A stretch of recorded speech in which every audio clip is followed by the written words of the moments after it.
is عروض التجارة.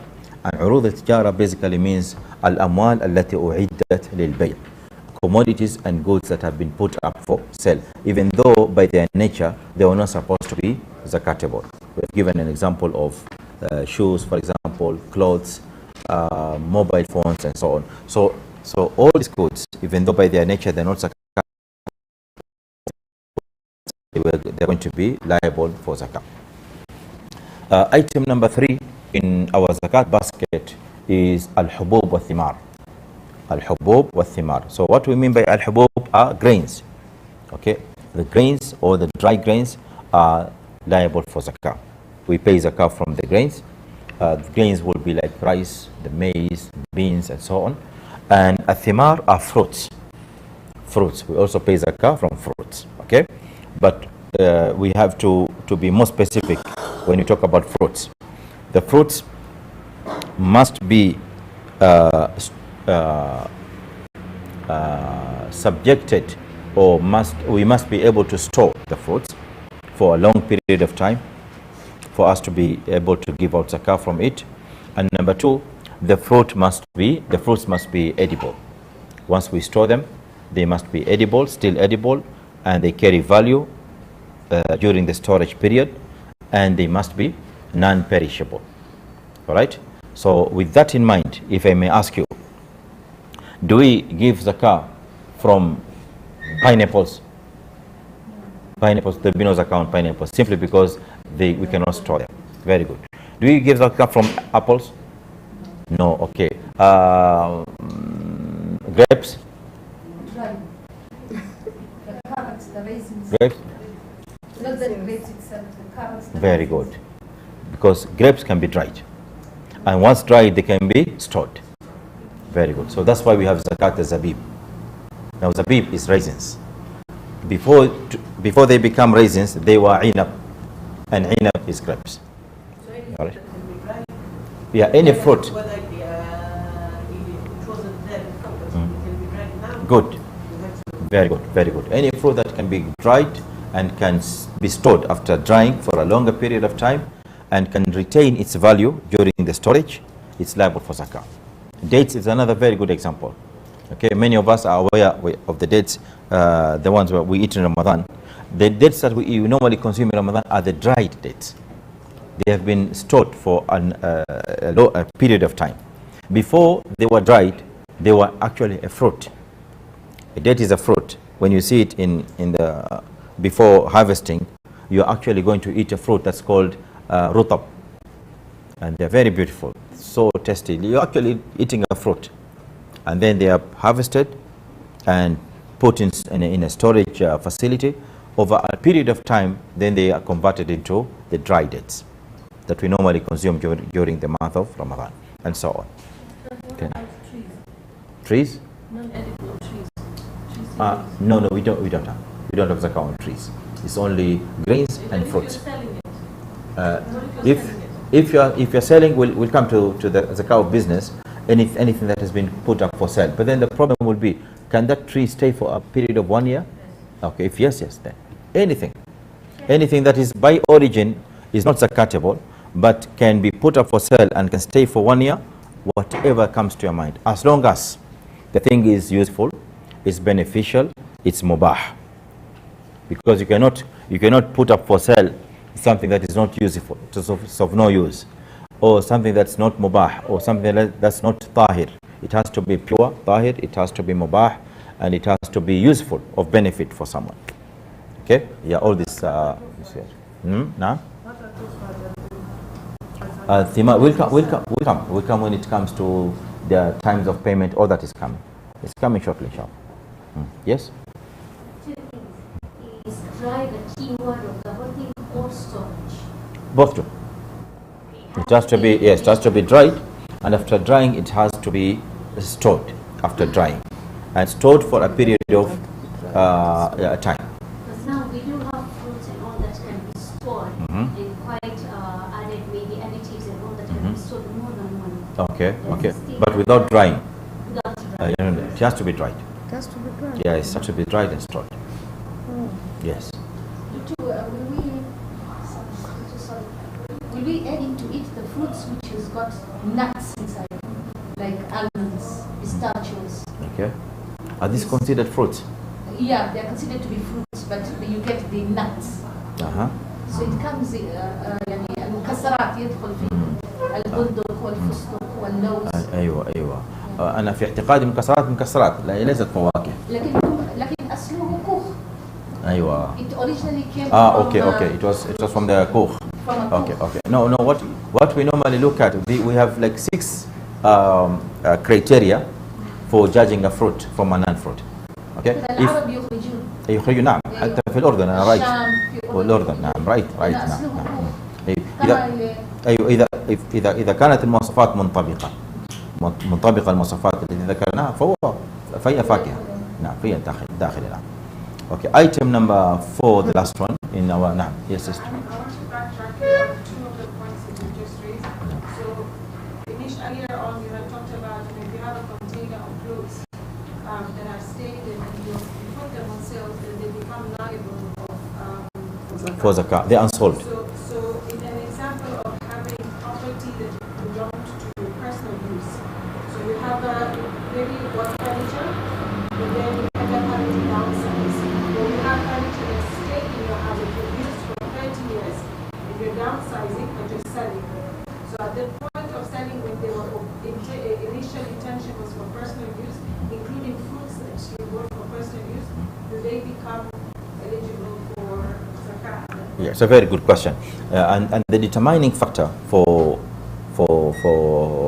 knowing the point where you are liable for zakah or not will be the niyyah. The niyyah plays a very fundamental role in determining whether zakah is liable or not. Now, before answering the question presented, let me give another example of a piece of land. Okay, you have purchased a piece of land and your initial intention was for you to build your own house on it, okay, after a period of time. Then something somewhere happened and you have a change of heart, and now you have said to yourself, now I've decided to sell the piece of land. So instead of building on it, you have rather decided to put it up for sale. In fact, you have announced, you have consulted an agent, a broker, and so on, and the land is now up for sale. From the moment your intention changes from personal to commercial, okay, that piece of land which you have intended to sell has now turned into prospective income. Am I right? Prospective income. And from that moment now, you will start counting your howl. The day when you're going to sell that piece of land, there is zakah on it. So even if... Sorry, Ustad. Just to why be are able, people surprised? just to be able to make sure that there's the different categorization. Yes. I live in a house. I've lived in that house for 30 years. Okay. I'm now downsizing.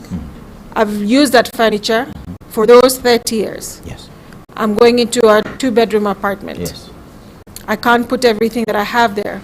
Whatever I get from the sale of that furniture that I sold, at that point in time, zakah is eligible as well? Oh no, let me elaborate that point, yeah?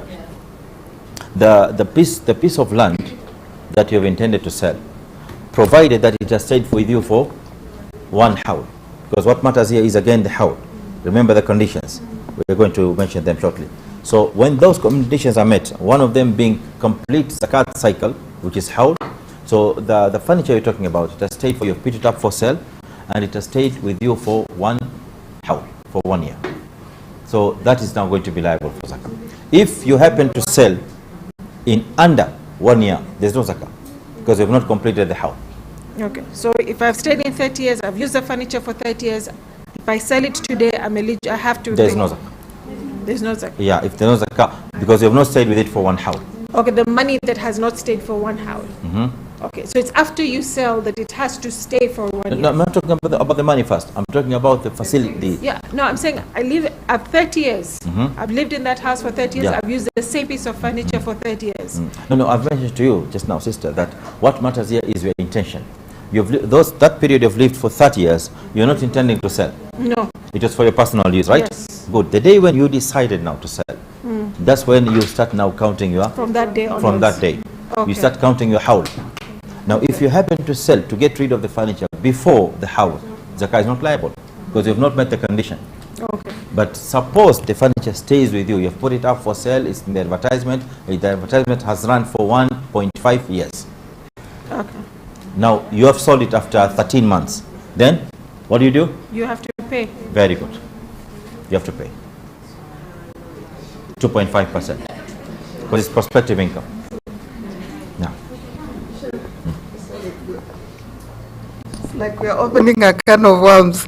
The issue of like plots, you know, we've purchased plots that are somewhere, not for commercial use per se, but maybe it's just for prospective. You're thinking maybe after a year, 5 years, I will sell the plot. okay. So you have a dormant Or in plot. anticipation of fetching Either, a higher price. either you'll sell it to fetch a higher price, or maybe you'll do it, you'll either do residential or you'll do Oh, commercial. you're not sure. So you have a plot lying somewhere for the last so many years. Okay. So does that mean that we should be paying zakah on that plot? Because the intention from the beginning is not to use it for personal use, but it's a prospective plot for business. Either you'll business. sell it later or you'll put some you see, business sister, there. I've said, I've given you a general concept, and the concept is going to be your guiding, principle, or your guiding direct rule. And the concept is, all this boils down to the intention. The Prophet ﷺ said, إِنَّمَا الْأَعْمَالُ بِنِيَّاتٍ.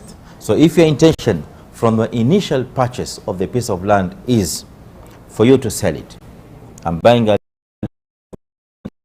Kitengele is a growing, region, okay? So buying a piece of land right now, and then planning to sell it after 2 years, I will have fetched something good. So the intention there is for business. So from that moment of purchasing, you are starting to count your house, because the intention is business. This will become urud al-tijar. So what happens if a number of years have passed? Are you now put in the group of the ignorant, in quotes? Because if you've had that plot for the last 5 years, you didn't know it was eligible for zakah, now you know what happens. We have answered that, sister, just a while ago. We said someone who has come to learn that he has got an outstanding zakah unpaid for a period of time, that does not excuse you from not paying. The payment stays, and you're going to make your calculations backwards. Yes, from the day when you did not pay, and come down up to that year where you are in now, 1445. Not times. Not. Yes, I will explain to you, inshallah. Not times. And then what value are you paying the land on? Is it what you value, what you bought it at, or what you're anticipating? The market value. Because you haven't sold it. You have not sold. You haven't sold, you're just holding onto a piece of land. You know it's going to appreciate in 2-3 years. Good. So first year comes, let's say I've got a 10-acre land somewhere that's worth, Good. I bought it for 20 million, for instance, Good. right? Yeah. So 12 months come, Okay. do I then pay my my nisab, the zakat on the 10 million that I bought it at, or am I looking at the current market rate, or do I need to sell it first and then pay the zakat on that? You have two options. Option number one is, if you have liquid money for you to pay from, cash, available cash, because a piece of land is an asset, and for you to pay zakah you need cash, and you have not sold the asset yet. So you can either take money from elsewhere, okay, and pay, so that when that time comes of selling the piece of land you've already paid, or you can as well wait and count the number of years and say, okay, for this year I have this amount of zakah liable and paid, then year 2, then year 3. The day when you're going to sell, you start deducting. Very good. Now, pertaining to which value do you consider, buying or the selling? And the answer there comes down to what's the purpose of zakah? The purpose of zakah is mostly to benefit the poor. Now, which one will benefit the poor more, by considering the buying price or the market value during the selling price? The market price. So we are going for the market price, because the sole intention of zakah is to benefit the poor. So we are trying to mostly look at what benefits the poor more. even though both the two opinions are available. But I personally, I'm more inclined to considering the market price. The market price, okay? So you're going to look at the market. If I am to sell this piece of land, it's unsold. But in this current year, if I am to sell this money, this piece of land, how much is it's going to be worth? So you're putting that down and calculating the account it, yes. For example, we have sorry, I'm just saying that there is a business, about business you talk. We would like to finish all this first. Let's take a question to the last one, then you continue. For example, you have as siblings, you have inherited a piece of land. And from the time that you have inherited the piece of land is that you are going to sell. Four siblings. Out of the four, two are very poor. Okay? So by the time maybe the howl has passed three howls have passed, and we've sold it at the market price. So by the time that you are calculating, and there is, of course, there's the aspect that we have to pay zakat. Yes. But when I look at the people that we have inherited this piece of plot, two are very poor. Does it mean when we are going to give out zakat on that piece of land, can it be given to those two people? Okay. That will be tackled under the recipients of zakat. Inshallah, we come to that. Yeah, a whole discussion is coming on who deserves to receive zakah, who are the recipients. A whole discussion on that is coming, and I hope to be that question will be captured there, inshallah. Okay. Now, regarding the conditions for obligation of zakah, we have the following aspects to look at. Now, we didn't mention, yeah? No, we didn't. Oh, okay, sorry. I was just rushing to finish the first session, that's why. Okay, so the final zakat item in our zakat basket is bahimat al-an'am. And bahimat al-an'am comprises of the following animals. Number one, the camels. Number two, the cows. And number three, the goats and sheep. So these four or these three categories are what comprises of the bahimat al-an'am in zakah. So for those people who are blessed with animals and they are rearing animals, these animals are liable for zakah. Of course, when the applicable conditions are fulfilled. We have conditions that have to be fulfilled for someone to pay zakah of animals. Just like we have conditions for money, we have conditions for gold and silver. So even the animals, they have conditions. And one of the conditions for the animals to be liable for zakah is, number one, they should be free grazing. They should be grazing freely, meaning they should be feeding on grass that has grown by natural rain. Grass that has grown by the will of Allah subhanahu wa ta'ala, grazing anywhere. Okay, we're not talking of a situation where someone owns a herd of cattle or goats and sheep, and they are enclosed somewhere, and the owner, the farmer, is the one who brings them the fodder.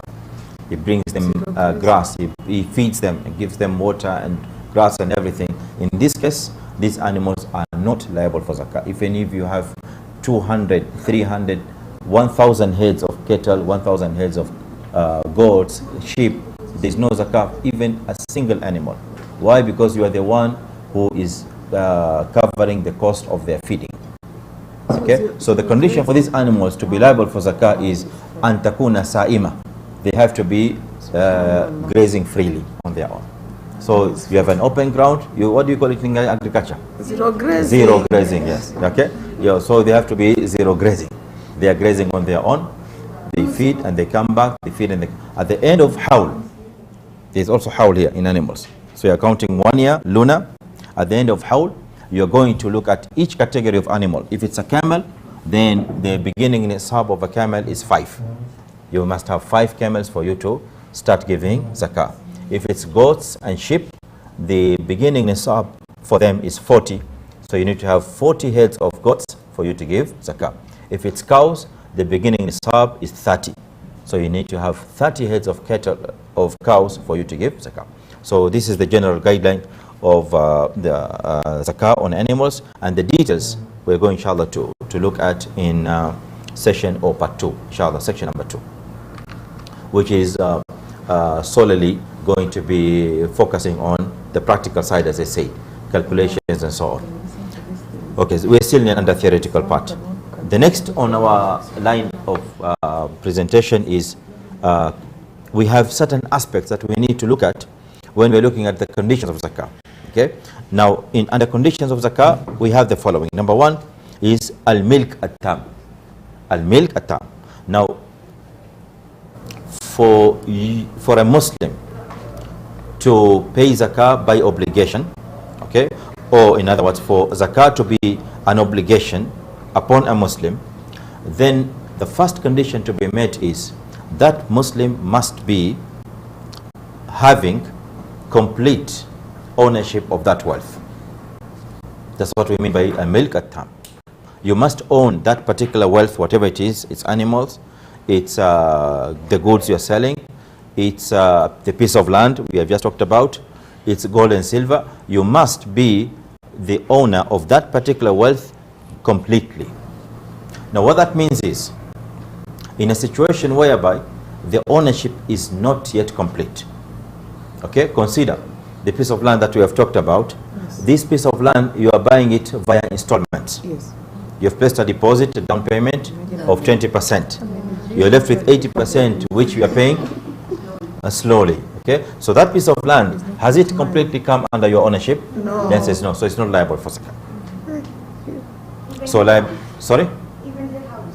Even the house, whatever, anything, even the animals we're talking about, even the gold and silver, anything that you have not owned completely yet, it's not liable for zakah. So it must be under your full ownership, in such a way that you can sell it to someone else, you can give it out as a gift to someone else. That's a sign that you fully own that thing. Okay, so a piece of land which you are still continuing to pay, you cannot give it out to someone as a gift, right? No. So the same way that you cannot pay zakah, it's not yet yours completely. Okay, so number 1 is complete ownership.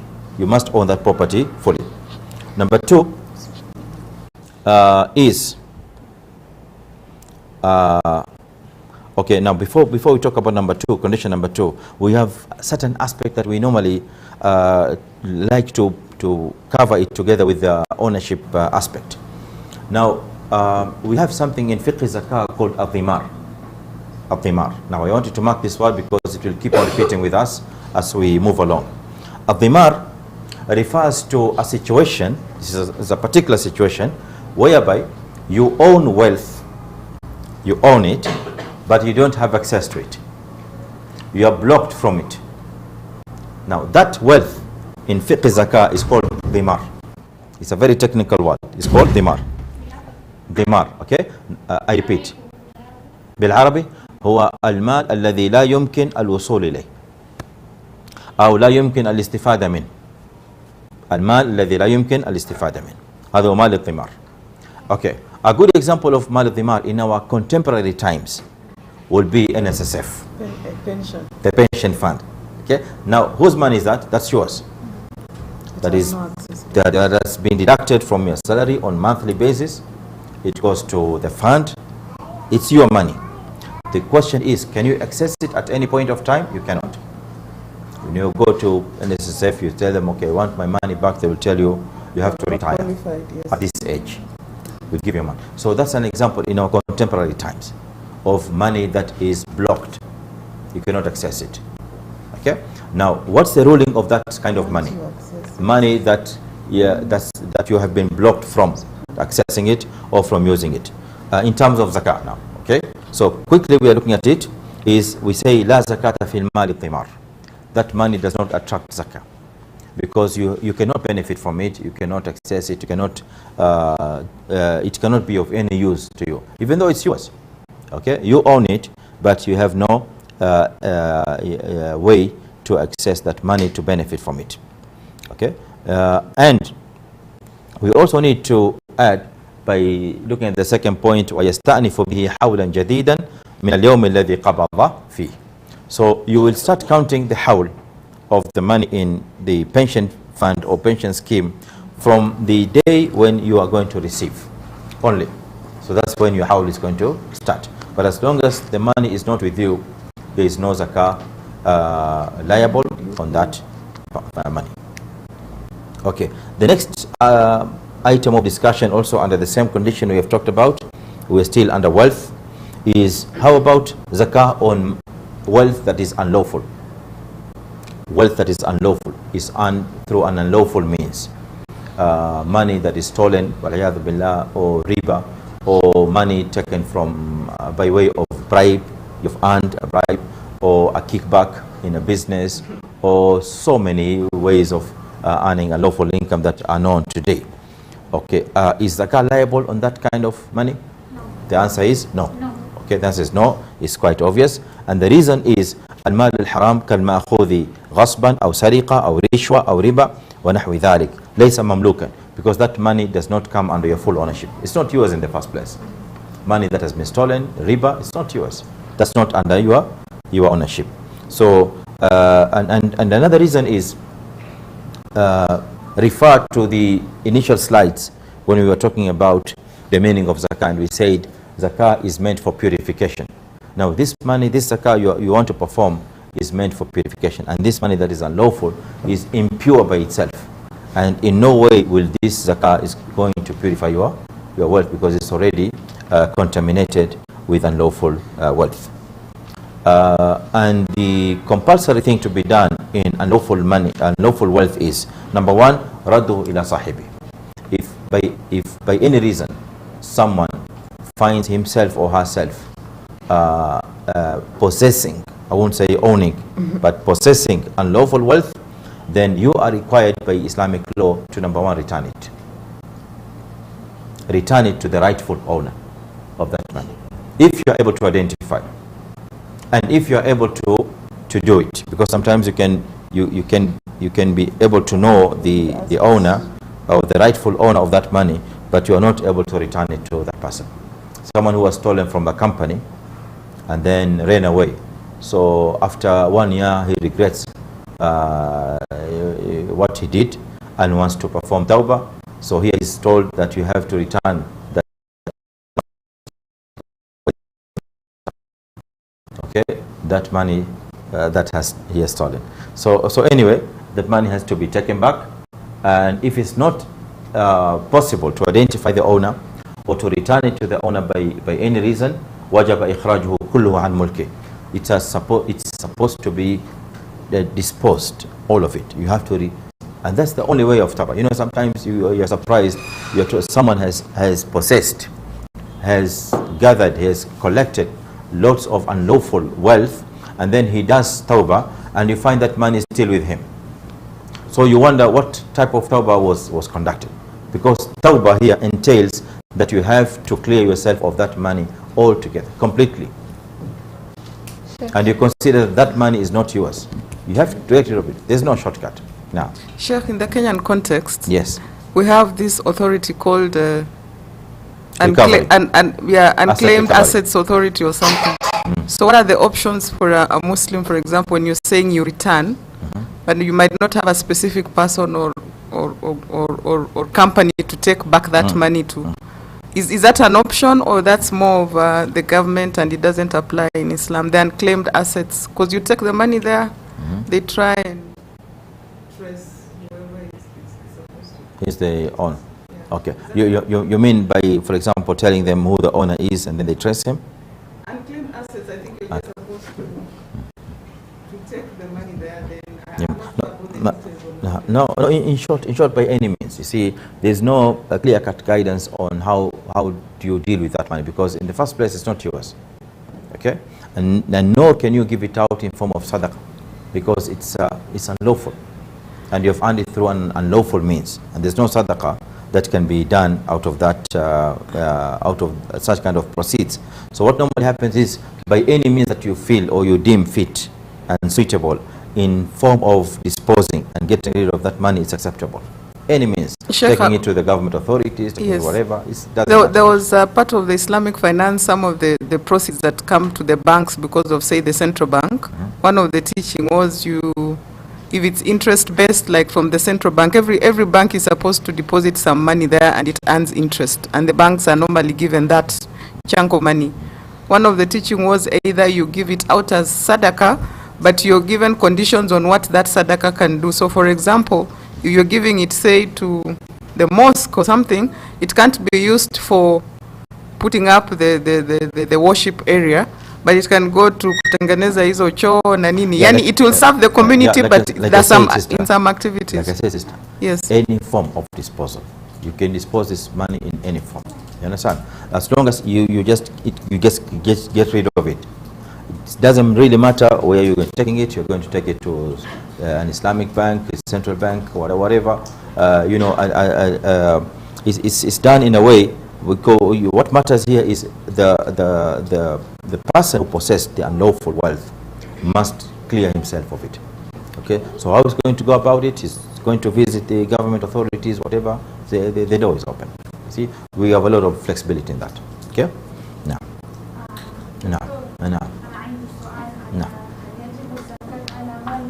Now. So kwa mfano, I own a salon. Now. And that salon najua kuna stick-ons, tunaweka picha. Yes. All that, so is that money haram ama?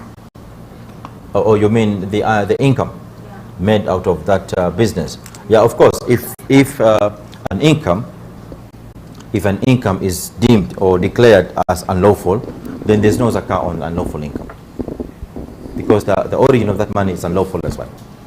You understand? Yeah. Someone who works in an unlawful business or is engaged in unlawful business activity, okay, deals with riba, deals with wine, deals with gambling, sport pesa, whatever, then he earned a big chunk of money. There's no zakah on it, because inna Allah tayyibun la yaqbalu illa tayyib. Okay.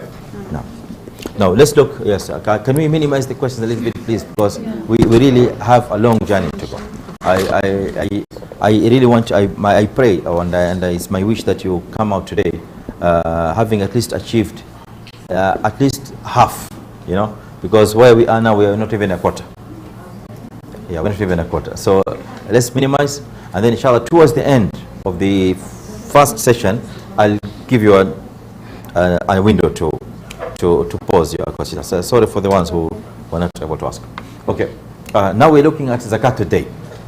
This is a bit technical, slightly difficult, so I want you to be more focused and pay more attention on it.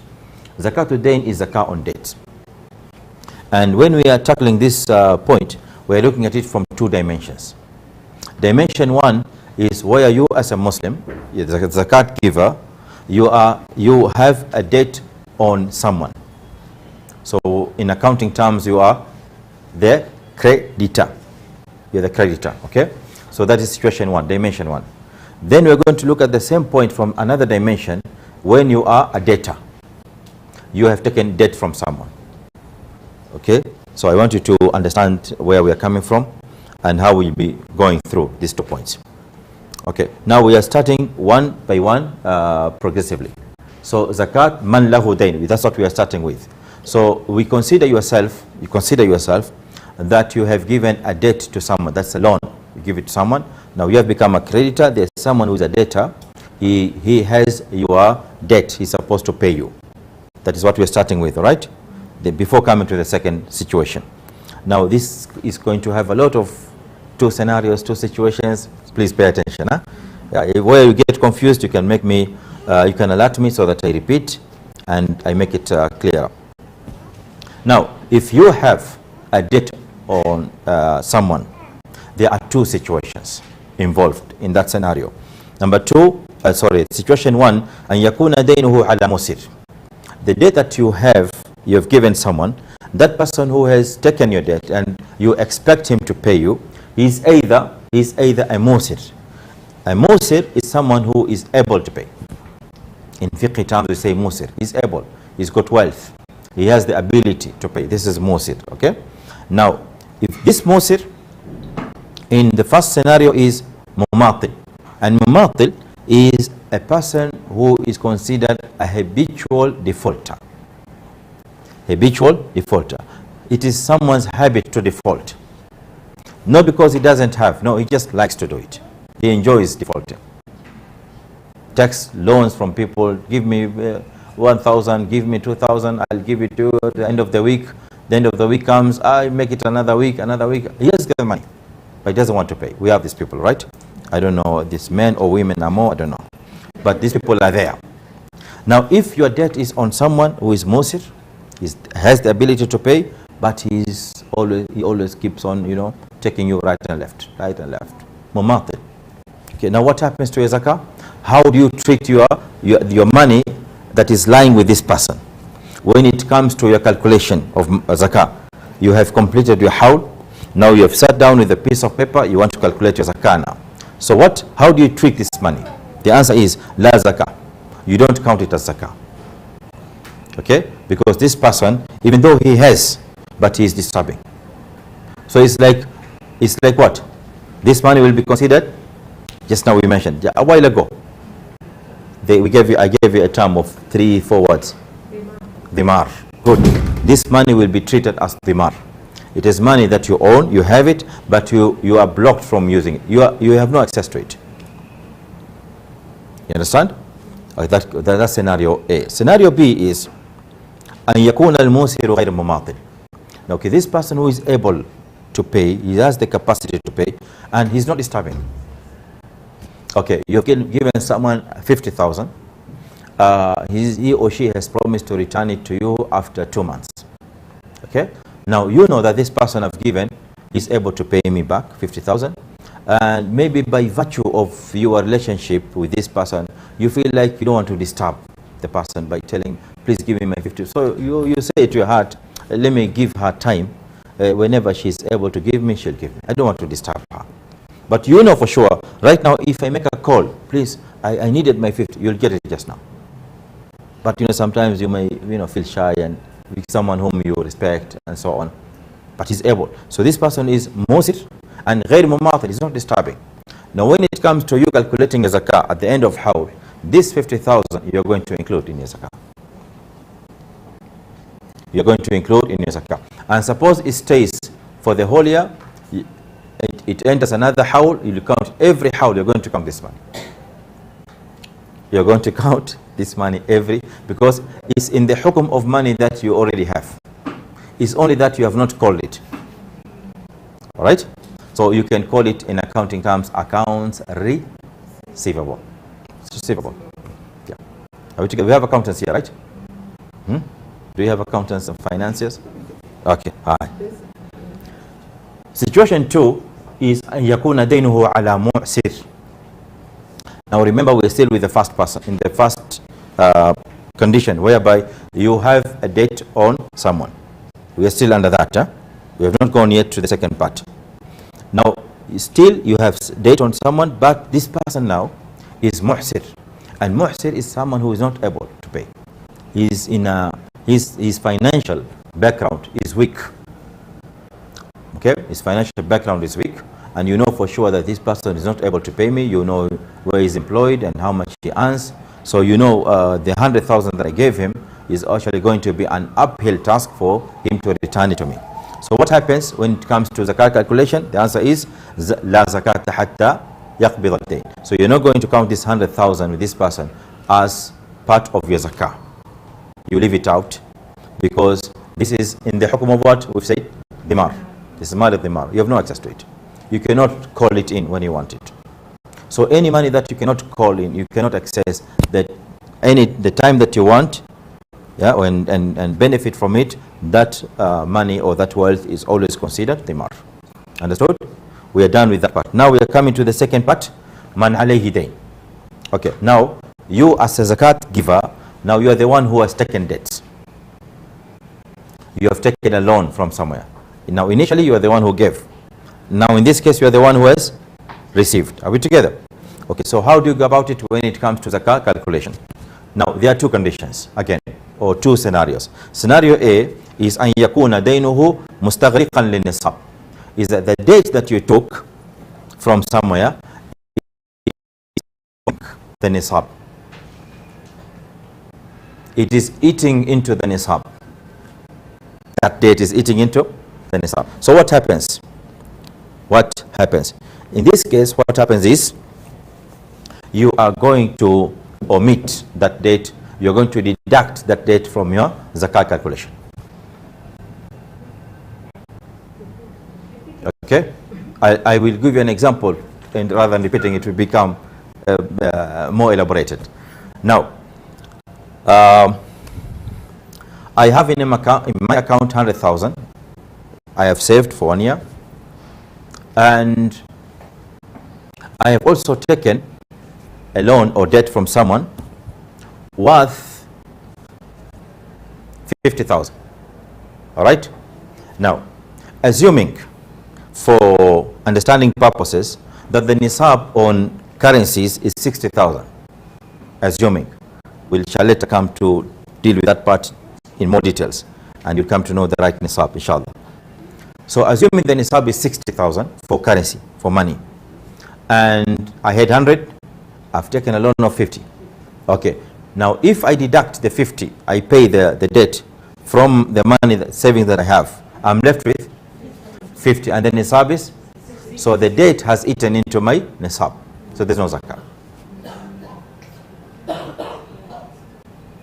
Because the debt has reduced my nisab, so I'm no longer qualified to pay, and therefore I'm no longer liable to pay zakah. Understood? Okay. Remind me when I'm discussing about this, remind me, just in case I leave it out, there's an issue of time related to this. So once we finish this, I'll mention to you the issue of time. I don't want to put them together to confuse you. Okay, now suppose the debt is not eating into the nisab. I've taken 100, I have 100,000 in my savings, and I've taken a loan of 30, a debt of 30. So I have to pay 30,000 to the person whom I am indebted to. So if 100, I take 100 minus 30,000, I'm left with 70. The nisab is 60. So I'm still above the nisab. My nisab is 60, I have 70, so I can still give out zakah. So when I do my calculation, I'm giving out zakah as usual. I deduct the debts minus 30, and then I go on with my nisab. So my zakah calculation will be on 100 or 70? 70, very good. So you'll start by paying debts first. Then you come to the zakat calculation. Okay, now the question is, what will make me, this is where now the issue of time comes.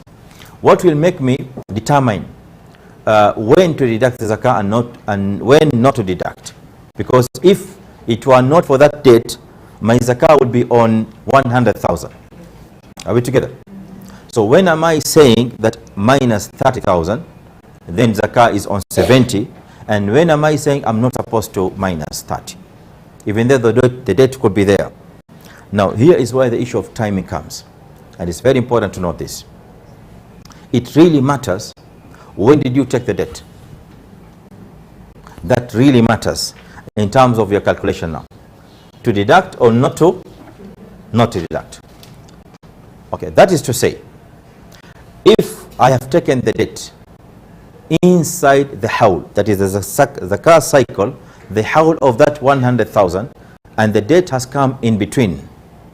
When it comes to calculation time, I am not supposed to, I am not allowed to deduct the debt. 30,000, I'm not allowed to. Why?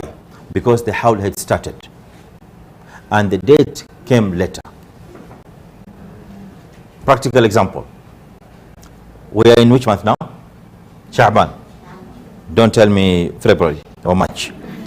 We don't use this month in zakah. We don't at all. So we are in Sha'ban, all right? Yes. Now suppose I had deposited 100,000 in Sha'ban last year, 1444. We are in 45 now. So in Sha'ban 1444, I had 100,000 in my savings account, in my FD, fixed account, whatever. Okay.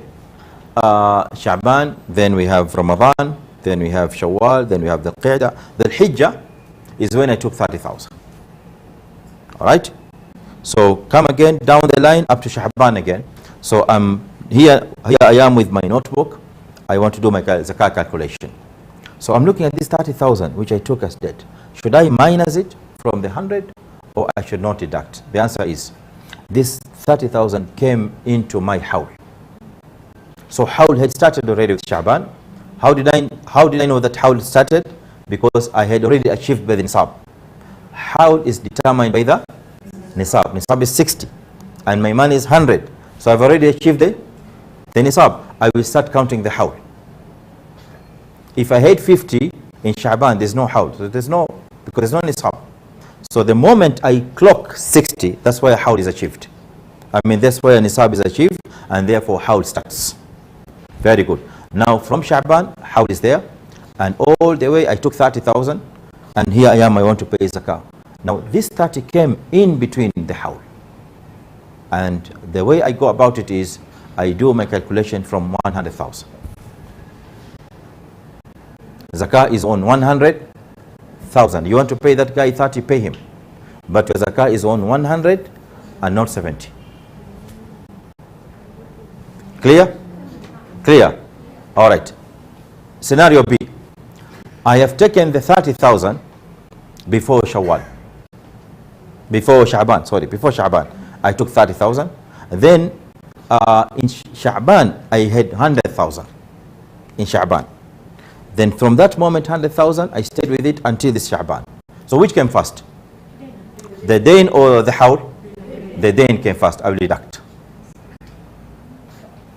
So in my zakah calculation, when I'm doing my zakah, the zakah will be 100,000 first minus 30. I'm left with 70. Okay? Because the dain started first.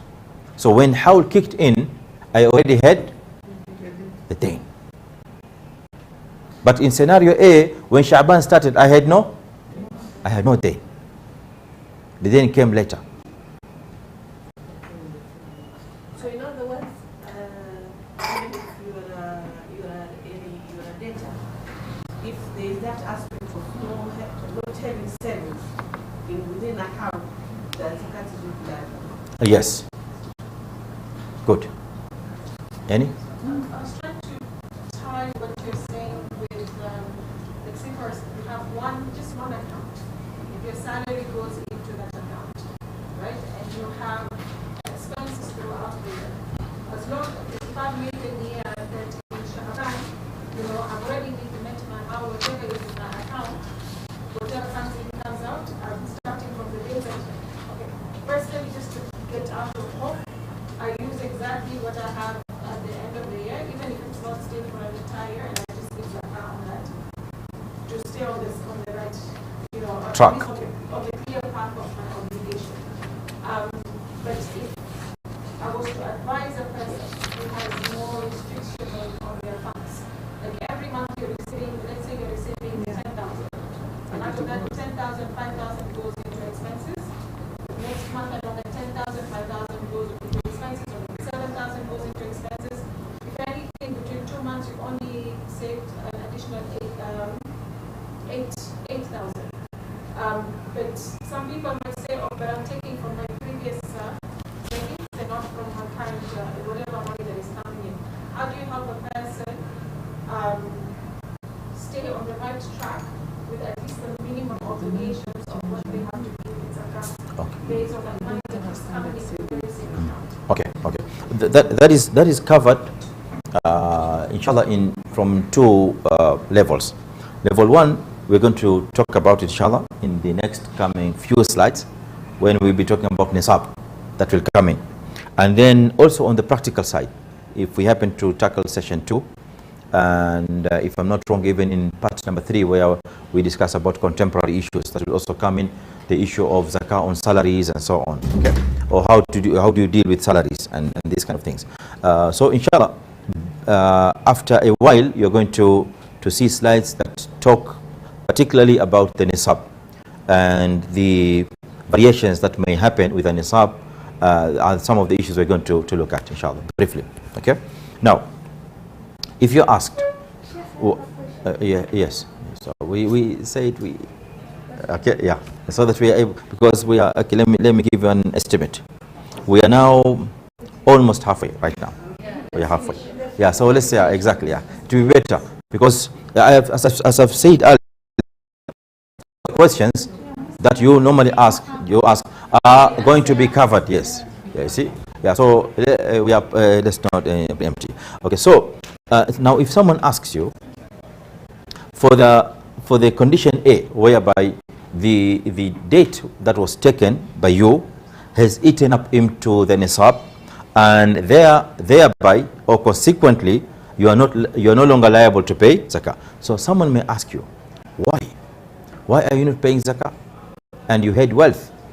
And the reason you're supposed to give is, after deducting the debt which has eaten into the nisab, it has affected the nisab, you have been rendered no longer ghani.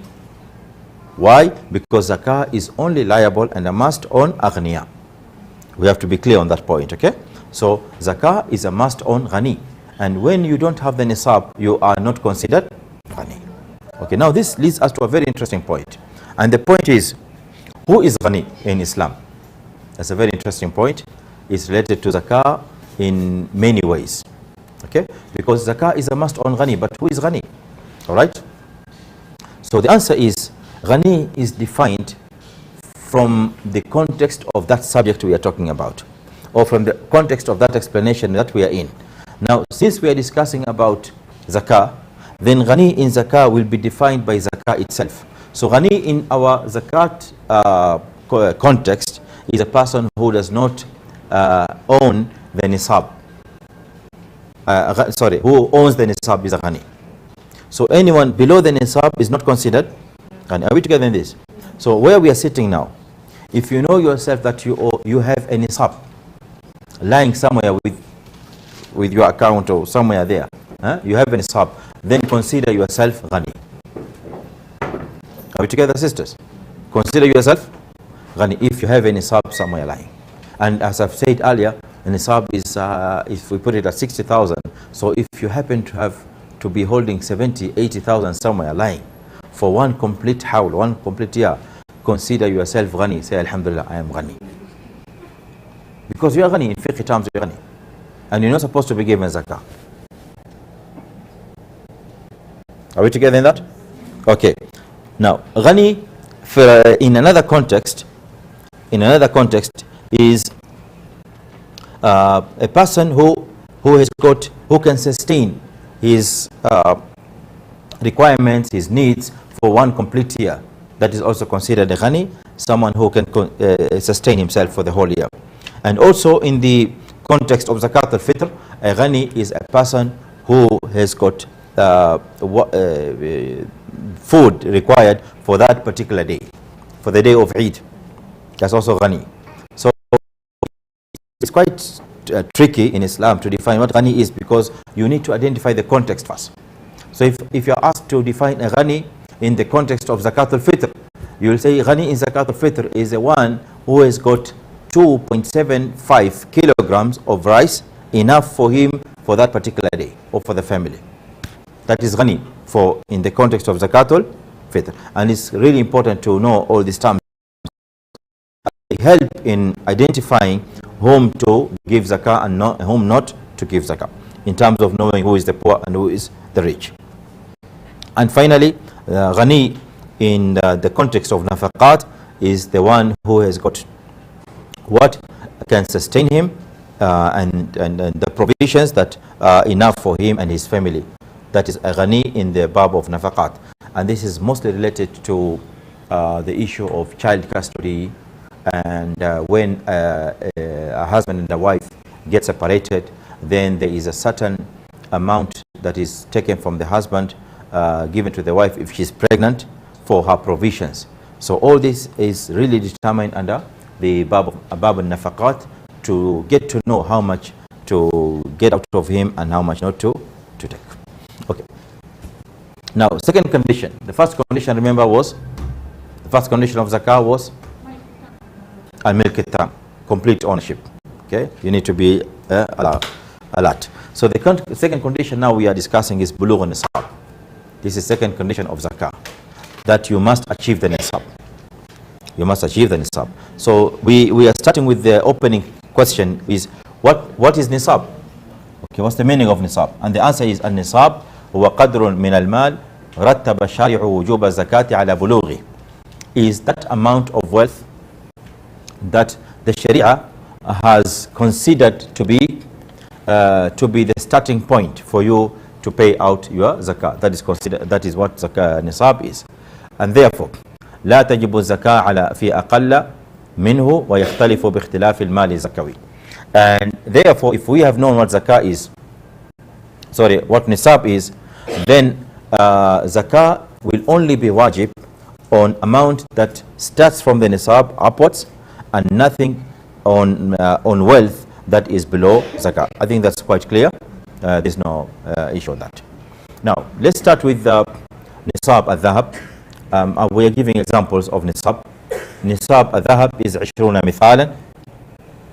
20 مثقالا. And these are measurements that were used during the olden times during the ancient period.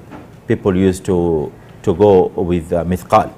But nowadays, these measurements are gone. They're no longer used. And today we have the SI units, the standard international measurement units, kilograms, grams, meters, centimeters, and so on. All these are called SI units. So going by the modern SI units, the 20 mithqalan today, according to the fatwa of majority of the scholars who have studied the conversion rates, they have come to tell us that the 20 mithqalan is equivalent to 85 grams. 85 grams of gold today. But remember, this is pure gold, okay, and not the mixed gold. Okay, number 2, nisab al-fidda, the nisab on silver, and the nisab on silver is 100 dirham, 200 dirhams. But again, as I've said earlier, 200 dirham is based on the old times measurements. Converting that to modern units of measurements, that will give you 595 grams. 595 grams of pure silver. Okay, this is all just by making quick references to the nisab. Now we have 3 issues related to nisab, as I've promised the questioner who has asked about nisab, and so I say there's a discussion on that coming, and this is where we are now. Masail muta'alliqa bin nisab. So we have 3 things we're going to look at nisab very quickly. Number 1 is taqallub al-mal athna al-hawl, is when the wealth keeps on fluctuating during the hawl period. Okay, this is quite close to what I was asked recently. Okay, now sometimes you can have a situation where, but last year Sha'ban I had 100,000, and this is now we are now in Sha'ban 1445. Now that 100,000 was not static, it was not fixed, it kept on fluctuating up and down, up and down. So how do I deal with zakah in such a situation? And then number 2, we will talk about takmil nisab, how to combine nisab, how to combine wealth to achieve nisab. We're going to look at that. Number 3 is al-khulta, and khulta means joint ownership. When 2 people or more jointly own certain type of wealth, they all become co-owners. So what happens in terms of zakah? We're going to look at these 3 things from the dimension of nisab. There are many dimensions, but only nisab is going to be discussed here. So number 1, we are now discussing about the wealth fluctuating, money fluctuating in your account or whatever it is. Okay, so I want us to look at this graph. This is situation A. Situation A, you have 100,000 here in A1. This is A1 is amount 1. So 100,000 is put in the account in Sha'ban. Let's say it's from Sha'ban or Ramadan, for example. And then this is A2, amount number 2, that you are going to consider as your closing balance that you need to pay zakah from, okay, at the end of the zakah period. So this is the zakah period, hawl, from, you can see Ramadan to Ramadan, or it can be Sha'ban, whatever. Now, what happens here is, as you can see from the graph, there is a fluctuating. There's a fluctuation. It's going up and down, up and down. Now, you'll notice in in scenario A, this scenario A, what is happening here is we have the nisab, this is N nisab, and the nisab is in this line, and the fluctuation, you will notice that it is always above the nisab. Are we together in situation A? So situation A is where your wealth is fluctuating, but at no point did it go below the nisab. Very good. So how do you go about it in giving out zakat? The answer is you have two options. You have two options. Option number one, you can come and say, I'm going to look at my closing balance here. How much do I have? A2. And calculate that to be my zakat. Simple. Okay? Option number two is flexible. You can choose any option that you want. The other option is you can pick any amount you want from any month, because it's all above the nisab. It kept on fluctuating. So you can say, I want to consider A1, I want to consider this part here, I want to consider this lowest part here because I want to give out zakat, the minimal, whatever. It depends on your iman. Okay? I want to give at this point, you're free. So you can choose A2, you can choose any point. Because here, the guiding factor is the fact that it's all above the nisab. Okay, now let's go to situation B now. Situation B is slightly different. Now you can see here you have amount 1, your opening balance, where you started your haul, it's above nisab, right? You can see it's above nisab, right? And now along the way in the haul, this is haul, along the way the money kept on fluctuating again, but this time is different. It fluctuated until it went below the nisab, like this point here. It's below the nisab, and this point here is below the nisab. So what do you do? What do you do in this case?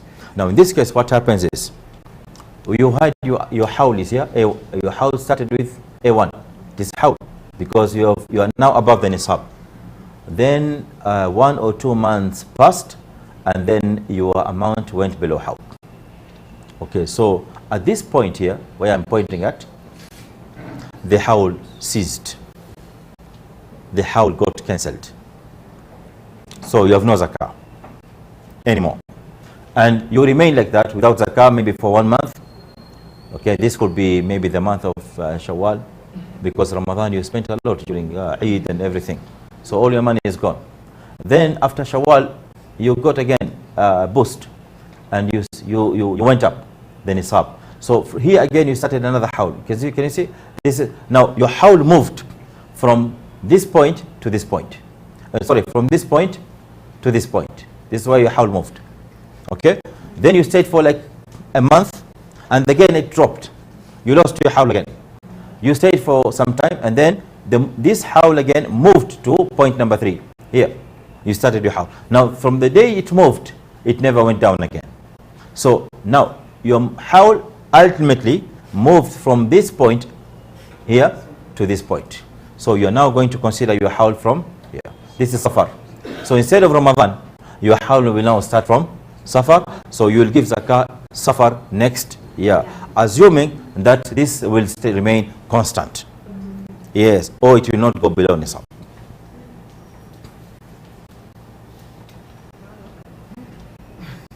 We're studying zakah, not economics.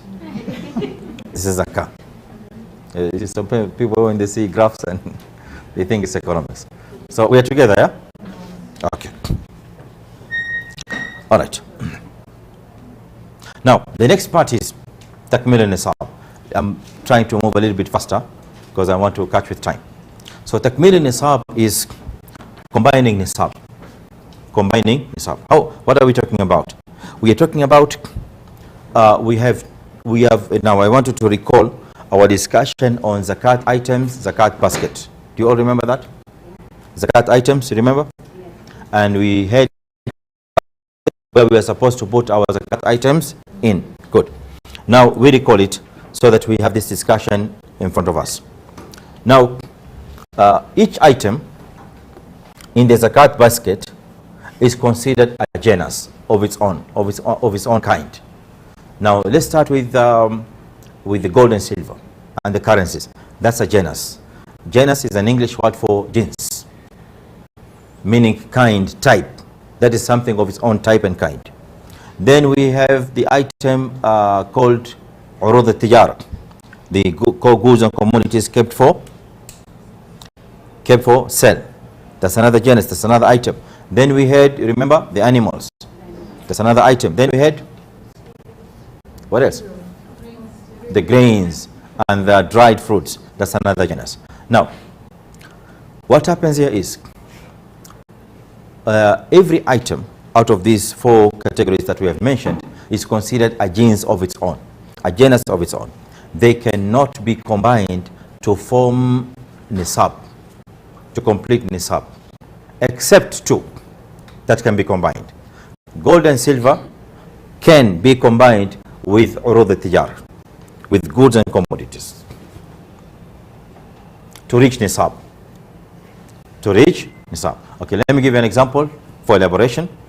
Now I have Sha'ban again. I'm recalling Sha'ban because I want to stick to one example so that you're with me. So Sha'ban last year, 1444 Hijriya, I had 50,000 in my account. At the same time, that's the same time when I opened my stock for business. I purchased goods and I started trading.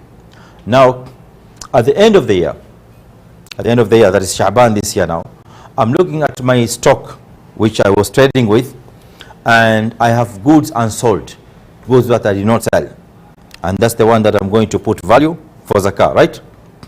Now, when I put value to the goods that I have, it's worth 20,000. What was my nisab? My nisab was 60. Are we together, sisters? Are you tired? Or my nisab was 60. Now my opening savings was 50,000. Was it according to the nisab? Did it achieve the nisab? We have not attained the nisab. Good. So I was not liable for zakah at that point of time. But during the closing period, I've looked at the goods and the stock. I found them to be worth 20,000. So these two categories can be combined. So I will take the 50,000 plus the 20,000. That adds up to 70. Have I reached the nisab? Yes. So I'm liable for zakah. Because these goods have stayed for 1 year, correct? Good. Because you have met the hawl. And the 50 has stayed also for 1 year. You have to, now combined is forming the nisab. Combined.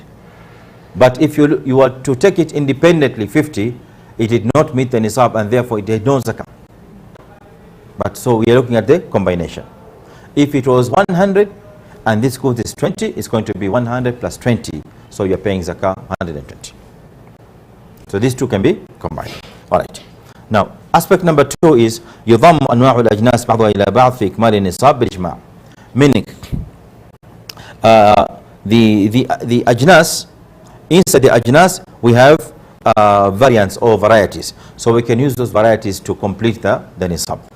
For example, I'll give you an example. I have, let's talk of cash, for example. Now I have cash. There is cash in hand. There is cash at bank. And there is cash lying somewhere. So what I'm supposed to do is combine all these sources of cash because they are all under one genus. So I won't do my zakah calculation only based on cash at bank. When I have cash lying somewhere, 10,000, there is another cash lying somewhere. I need to combine all these together because they all form up one genus. Understood? All right. If that is understood. Okay, this is what we have just discussed.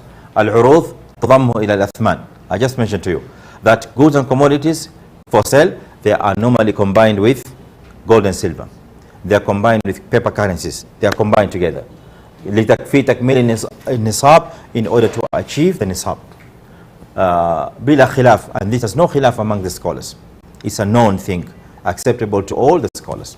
Okay. Now, if you have understood, I want to test your understanding at this point. We are starting now question and answer. So look at this question. I need you to, okay, مقدار الزكاة, okay. Let me carry it forward somewhere. Wait just a minute.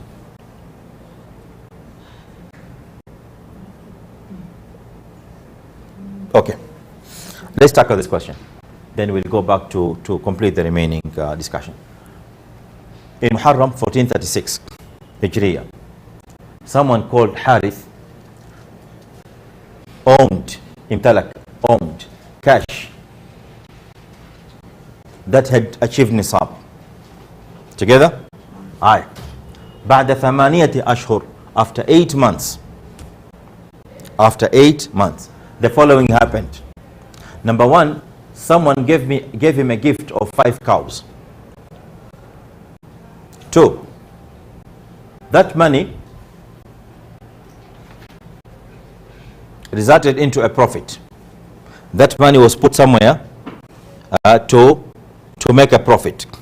This money that he had, he invested it, okay, and resulted into a profit. Number 3, he inherited certain amount of wealth from his dad. His dad passed on after 8 months. And number 4, he recovered his loan that he had given somewhere. He's given his friend at some point of time. So after 8 months, that was the maturity date.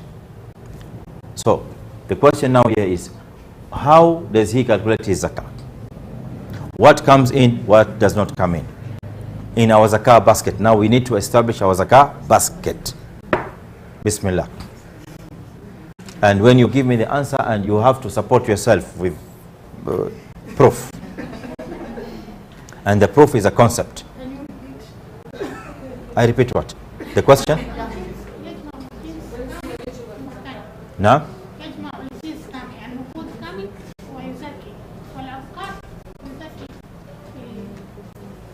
No. My question is, you have to tell us what comes into the zakat basket and what doesn't. We're not calculating zakat for him yet, no.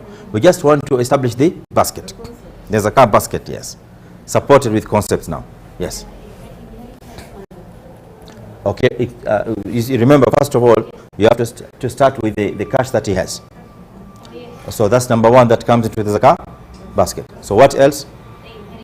The inheritance money comes into the zakah basket. Okay, what else? The debt he collected. The debts that he collected. The debts he collected. Yeah. We are going to put in the zakah basket. Yes. Now, when you put in the zakah basket, what you combine it with what? With the cash he has, or you don't combine? So I for the inheritance, I say no, because he did not know he was going to get that money. Okay. But okay, for the money that he started with at the beginning of the year, and the money he expected to come back from the debt, okay, those were expected. Very good. So The it's going to combine it inheritance with the cash. and the cows he was not expecting. Okay. And so if for the inheritance and the cows, then their house starts at a different time. Okay. So the sister says, for the cows, there's another howl for that. That's another howl. And for the inheritance money he has received, that's a beginning of another howl. Now to go back to one of the points that you said, you have an option 1 and option 2. You can either choose to pay the money at the beginning. That you started at the beginning, or you can take the money at the end of the year when you decided this is when my howl is starting. Okay. So you've got 2 options. Okay. All right. But for sure, the base I say is the money he started with and the debt that he collected. And the debt is collected. Yeah, because that was expected. The rest was not expected. Okay. And the future, and the profits that he got from the investment. From the investment. Yes. From the investment. Okay. So he's going to combine all those 3 together. And cash. And the cash items. Okay. Any other answer? No. First of all, we go back to the conditions. And that is first the nisab. Okay. Which is already there. Good. The second is the time. It's only 8 months. Okay. So a whole complete year is not occurred. No. The question is Muharram next year. Oh, next year. Yes. So how is no, after 8 months, the following events. These events occurred. Yeah. Now he's paying zakah after how? Yeah. Considering these events. Yeah. That's the question. Okay. So the khamsa al will not enter. Good. Why? Because it's not jins wahid. Okay. And what he profited from the nukud, maybe from the graph that he got a higher fluctuation. Okay. Will enter. Okay. And then also the inheritance will enter. That is, if you are not considering the 8 months. And then the day he was returned, Yeah. So he will take from the beginning of the year and the end of the year and give the nisab. And okay. And pay zakah. Because the nisab is there already.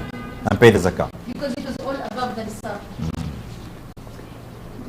Only the baqar is not from jins wahid. Okay. So you're only excluding the baqar. Yeah, only the confusing is بعد 8 أشهر. No, Why? it's not confusing. Yeah. After 8 months, certain events happened. Oh, okay. Certain events Happened. He's going to pay zakah after hawl. Yeah. But these events happen in the middle of, Yeah, within so the hawl. according to the graph, Doctor, you said anything above the nisab, we will have to consider one of the two options. Two options, okay, Yeah, okay. and we take one of the options and we give nisab, other than the baqar. Okay. Okay. Any other answer?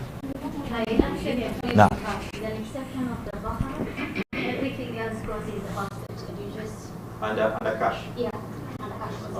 Okay, okay, very good. All right, it's really good. It's a very good attempt, mashallah. Now, I want us to go back. We are going to analyze some more concepts, and then we'll come back again to this question and see if you're going to change your answer or not. Okay? All right. Okay.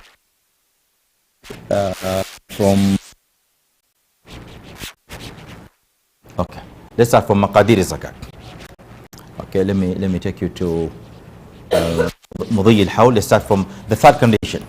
Okay, so the third condition of zakah is مضي الحول, that is the passage of a hawl, a completion of a hawl. So for you, for money, for wealth in general to be liable for zakah, a hawl must have been complete. Hawl must be complete for that zakat to be wajib. That's why we say يشترط حولان الحول في زكاة النقدين والأنعام وعروض التجارة بالإجماع. So 3 kind of items in our zakat basket must meet the hawl condition, and these are: number 1, al-naqdain, gold and silver, together with the currencies. Number 2, al-an'am, the animals. Okay, they must meet hawl. And the third item that must meet the hawl condition is urud al-tijara. Urud al-tijara are the goods put up for sale. These 3 items are the ones where hawl is considered. What is left out? Az-zurur, al-hubub al-thimar. There is no hawl on hubub al-thimar. How do we pay hubub al-thimar if there is no hawl? Yawm al-hasad. Allah subhanahu wa ta'ala says, وَآتُوا حَقَّهُ يَوْمَ, and pay up the dues on az-zurur, al-hubub al-thimar, yawm hasadi, the day when you're going to harvest. So the day of harvesting is the day when the zakah is paid, is given on the harvest. Clear with that? Okay, now we move on to certain issues related to hawl.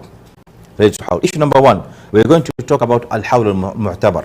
Which hawl is considered in Sharia? Number 2, al-mal al-mustafad khilal al-hawl wa ba'da, the money that is earned during hawl and after hawl. 3, تعجيل زكاة قبل تمام الحول, to pay zakah in advance before hawl is due.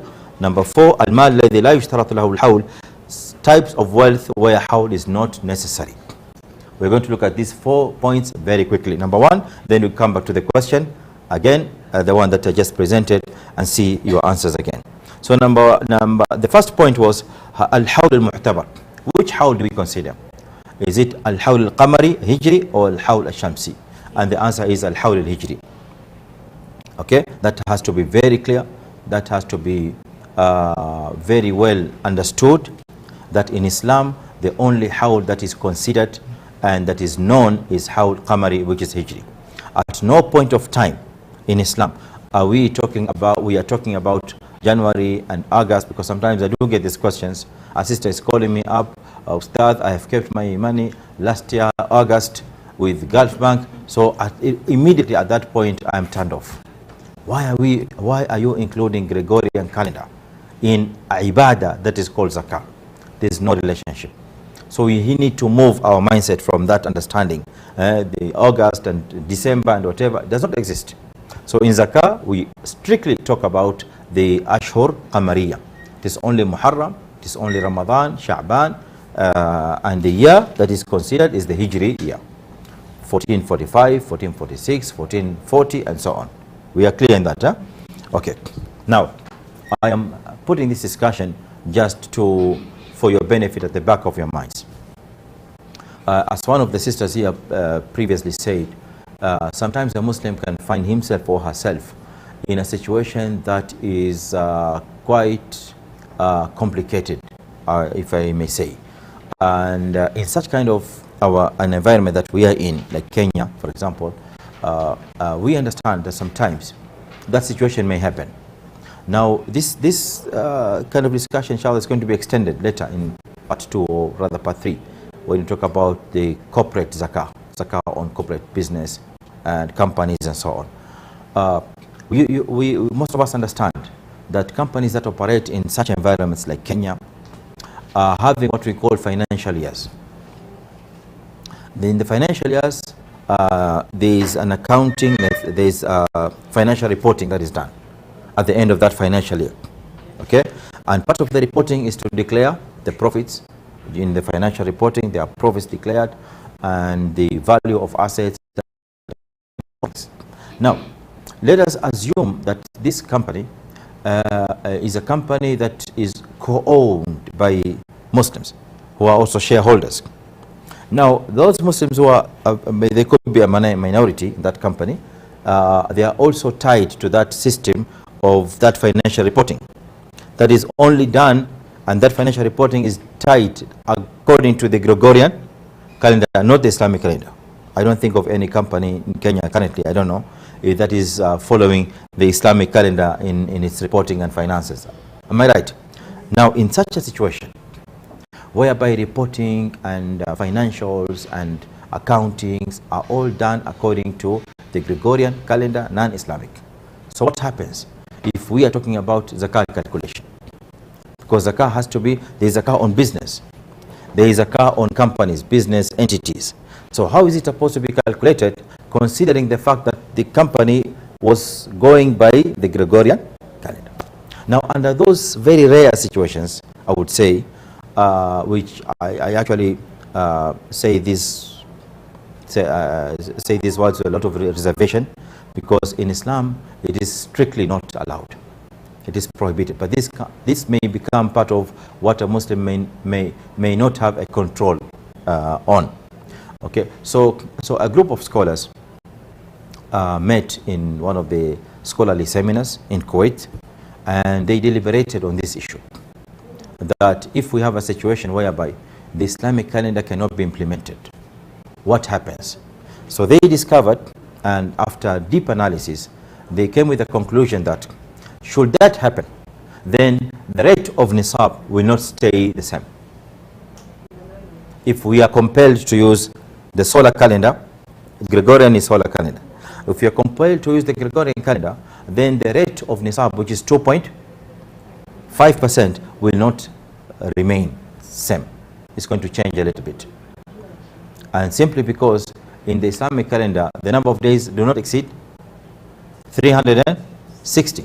Whereas in the Gregorian calendar, it can go up to 365 and a quarter days.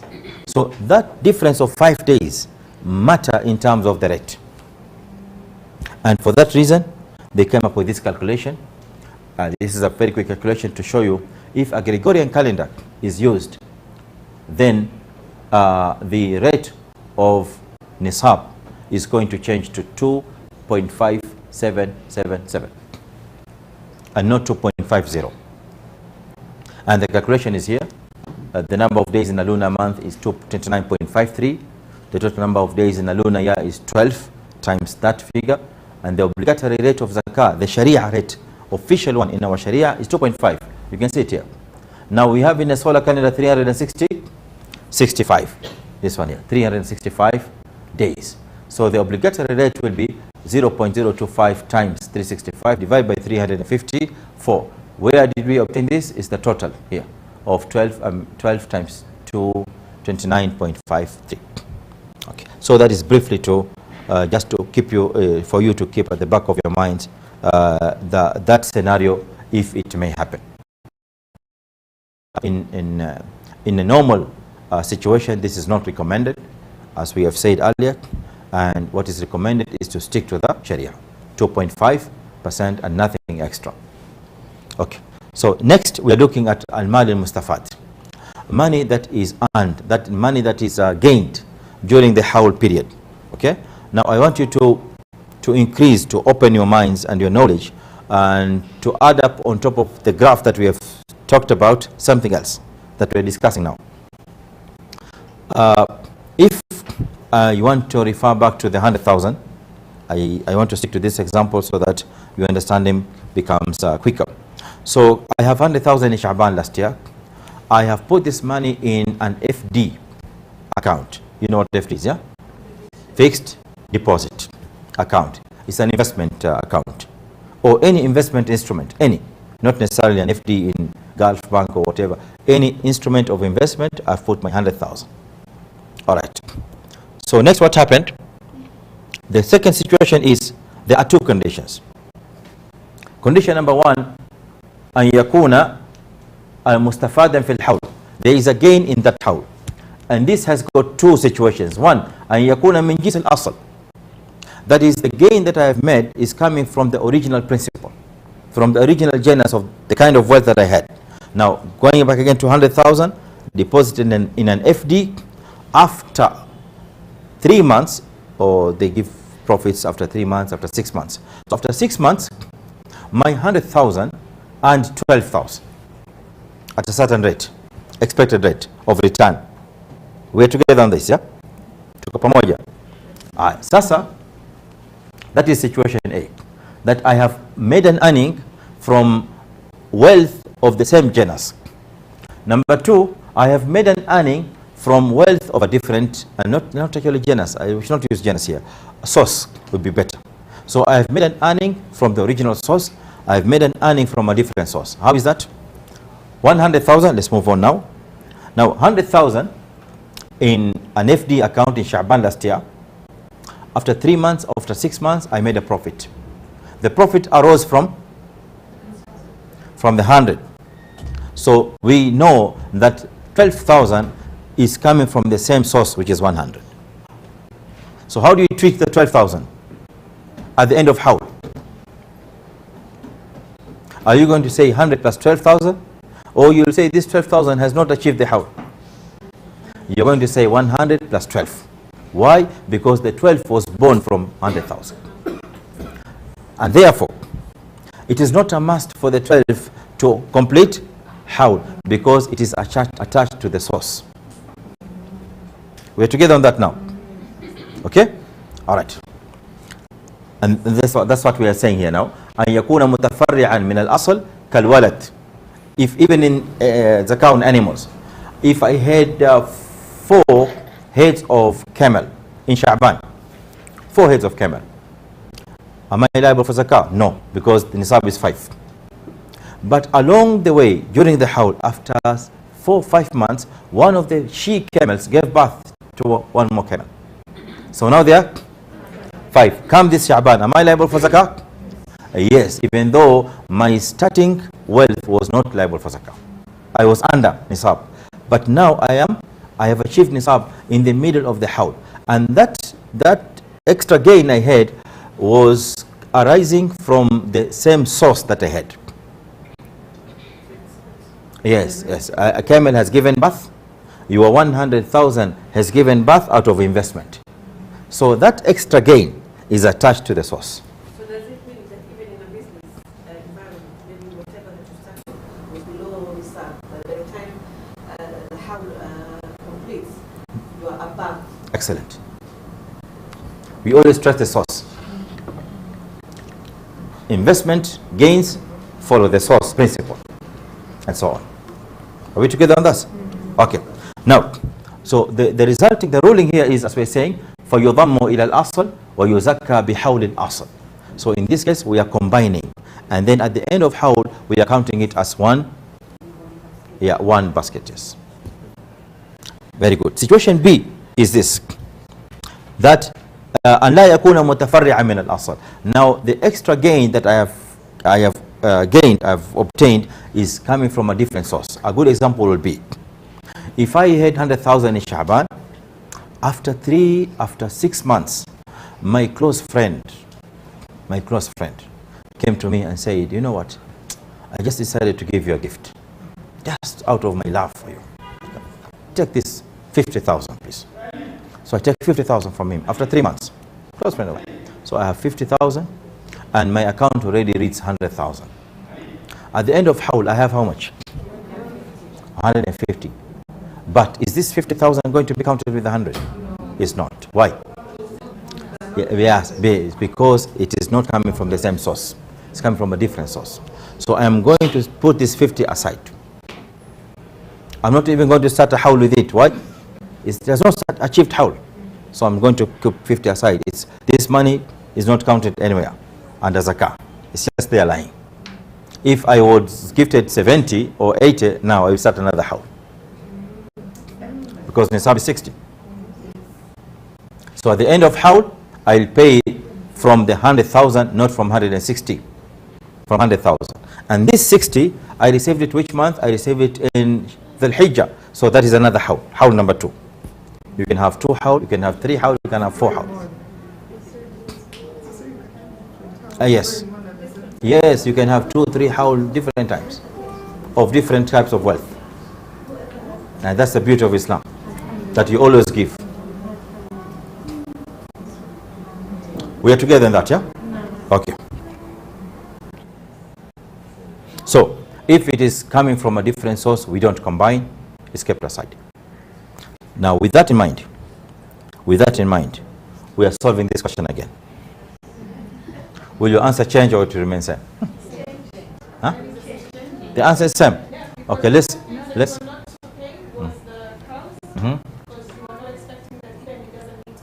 Okay. Okay, sister, why are you into expecting? Well, are you expecting? You cannot plan for somebody's death and inheritance. No, not really. Not really. You see, the notion of expecting wealth does not come into play when you are calculating your zakat. The source. It's not Okay, yeah, the source is good. Okay. So how do you defend yourself here? By saying, okay, you are saying the cows are out. We don't count them in that Hawl period. Okay, so this he will remind us this one, and then what else? inheritance is out. Is going to minus the inheritance. Okay. So the base plus the profits. So the initial cash you had, you're going to plus the profits. That's all. Yeah, and then there were 3 categories of gains, right? The profits, the cows, and the inheritance. Those are the only 3. Okay. Yeah, so it's just the base plus the profits. And the other 2 were not. Okay, so in his zakat basket, our friend here is going to have the initial opening cash, which had achieved nisab, and is going to add the investment profit that he made here. Yes. Number 2, that's all. And the others have a new house. They will start a new house. Okay, any other answer? That's good. Any other answer? Someone would like to add or minus something else?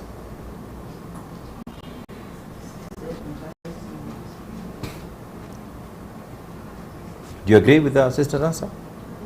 Or you have a different opinion? What about the debt? Where was the debt from? The debt is coming from his friend.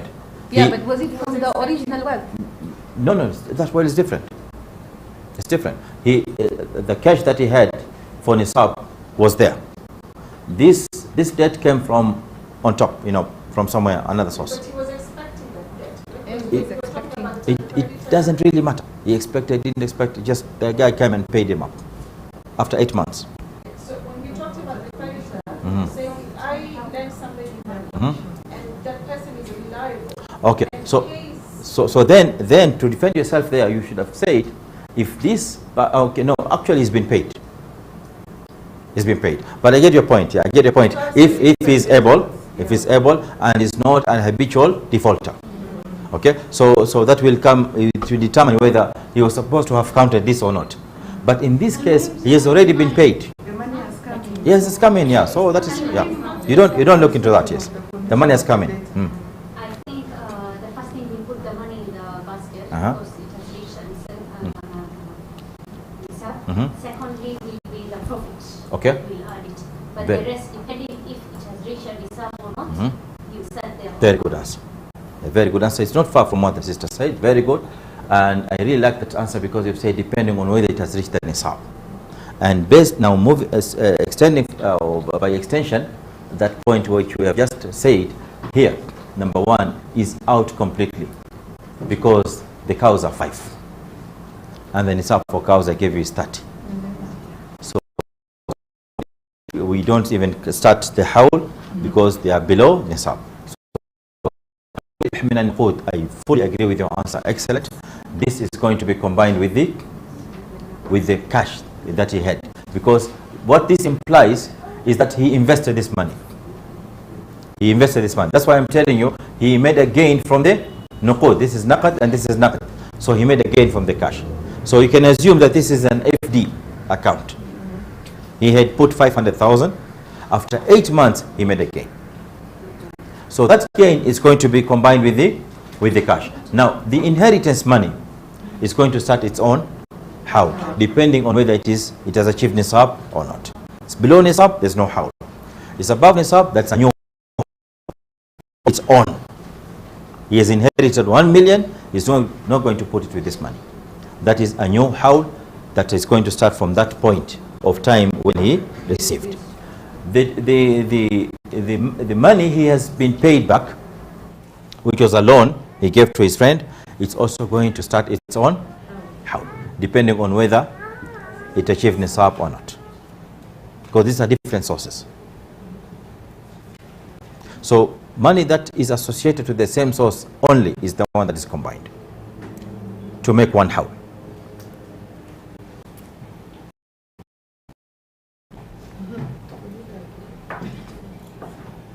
We want to produce zakat auditors here and zakat experts, so inshallah. Inshallah. All right. Next point in our discussion is ta'jilu zakat qabla tamam al-hawl. Can zakat be paid in advance before hawl is due? That's what we're looking at. Can zakat be paid in advance? If the hawl is due, this is Sha'ban, it will be due in Sha'ban next year. And in this month is Sha'ban, is where I have my nisab. So I am due to pay my zakah Sha'ban next year, right? 1446. But can I pay it Ramadan? This Ramadan, after 1 month. Can I? Can I pay it in Muharram? And so on. Okay, this is what we are looking at. And the answer is yajuz. It's allowed. Yes, it is allowed. You can, yes, it's allowed to pay before, it's allowed to pay in advance. To pay zakah in advance. It's allowed. Yes, there are conditions. Very good. There are conditions. Based on certain guidelines, which you're going to look at, there are 3. Based on 3 guidelines or 3 conditions for paying zakah in advance. So condition number 1 to do that is you have to have full ownership of that wealth first. For you to pay in advance, the entire wealth must be under your ownership fully. We have discussed that, yeah, before. Number 2, أن يكون التعجيل لحاجة ملحة نزلت بالمساكين أو مستحق الزكاة. There has to be a need for you to do that. Yeah? A certain crisis has occurred. And next Ramadan comes, then you are informed that there are hundreds of Muslims somewhere in a certain village, in a certain place. They have nothing to eat, to break their fast with, even debts. It's a complete crisis. People will die. That's a crisis. So you won't say, no, okay, no, yeah, I have nisab, because you have the nisab. Yeah? You couldn't American nisab. The nisab is there. But you're saying, I have to wait for 1 year. No. The Sharia here now permits you to give out in advance because the need is there now, and it's a pressing need. It's a pressing need. It's a crisis. Floods, famine, catastrophe that has occurred somewhere. So and you have your nisab, you want to give out zakah. You don't say I'm left with 3-4 months to complete my hawl. You are allowed to give out as long as that need is wanting, is demanding that wealth.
The third guideline that we have under this concept of advance payment of zakah is أن لا يكون التعجيل لأكثر من عامين لأنها المدة التي ورد بها النص. That the advance payment can be made up to 2 years in advance and nothing more than 2 years. So meaning that if you have started your hawl with complete nisab this year, Sha'ban 1445, okay, so you can give zakah in advance for up to 2 years, 1446 and 1447. You can give your zakah for 2 years. So come 1446, you won't be liable for zakah, you've already paid. Come Sha'ban 1447, you won't be liable for zakah, you've already paid before. And that is all based on the first two conditions, especially the middle one, that there has to be a crisis, there has to be a need, a pressing need for it. People need it more at that time than any other time. So you won't say, no, let me wait, I have to wait. No, as long as you have the nisab, and that's it. Okay. Now, I'm very glad that we are approaching the end of the first session. We are left with barely 4 slides. So if you can rush and complete them so that we can come into the next session, inshallah, after Dhuhr and lunch. I don't know if that preparation is there. Were you told to be coming after Dhuhr? Or it's not in your plan? Oh, it's there. Okay, okay. So that will allow us to start session 2, inshallah ta'ala. Alhamdulillah, that's good news. Okay, so the other aspect we're looking at is al-mal alladhi la yushtaratu fihi mudhi al-hawl. Now we have certain kinds of wealth where hawl is not a condition. There's no condition of hawl in this kind of wealth. Number one is already known to us, that is al-khariju min al-arth. Whatever comes from the earth, that is the hubub, al-thimar, al-zuru', there's no hawl in that, because the hawl is this kind of wealth is tied to al-hasad. We mentioned that. And the verse reads, وَآتُوا حَقَّهُ يَوْمَ حَصَادِ. The other kind of wealth is nitaj sa'ima. Nitaj as-sa'ima. Nitaj as-sa'ima is what is born from the animals. Okay? So when an animal gives birth to the offspring, that offspring does not require hawl.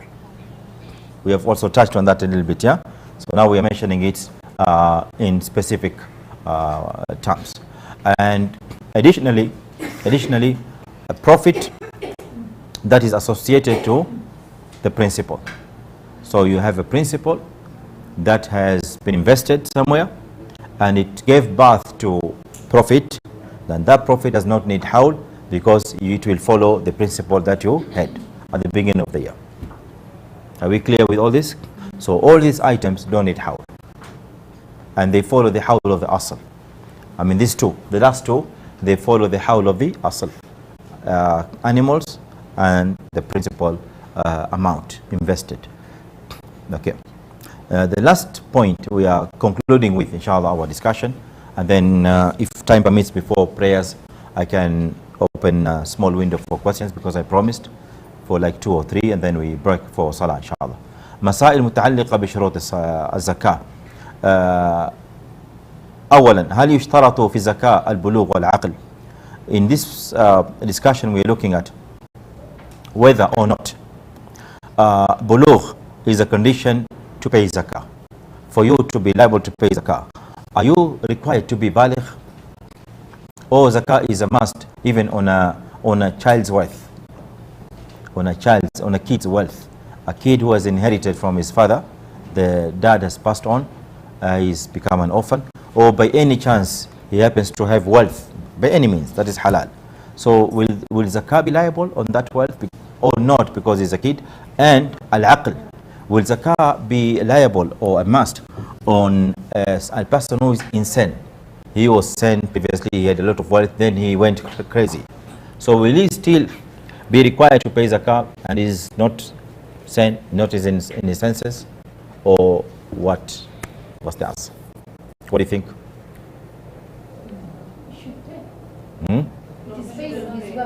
Should not pay. No, should pay. Who should pay? Both the two or only one? The child. The wali of the child. And the insane guy? Again. غير العاقل also. الولي فقط عند أبي حنيفة ليس شرط. ليس شرطا. عند أبي حنيفة. اوكي اوكي. أظن. نعم. أظن أيوة. دكتور يعني ما ذكرت يعني على من تجب الزكاة. ايوه. لو ذكرت من هنا على من تجب. ايوه على المسلم. كل المسلمين. على كل مسلم بس. بالغ عاقل. لا ما هي. هي في الصلاة والصوم. Okay, good. MashaAllah. The sister is confident in the answer. Good. Zakah is wajib on wealth owned by a child, an insane person, as long as it achieves the nisab. Why is it so? It's so because zakah is attached to the wealth and not the person. And not the person. Zakah is on the wealth of a person, not the person himself. It's the wealth. So what you are required to be is only a Muslim. That's all.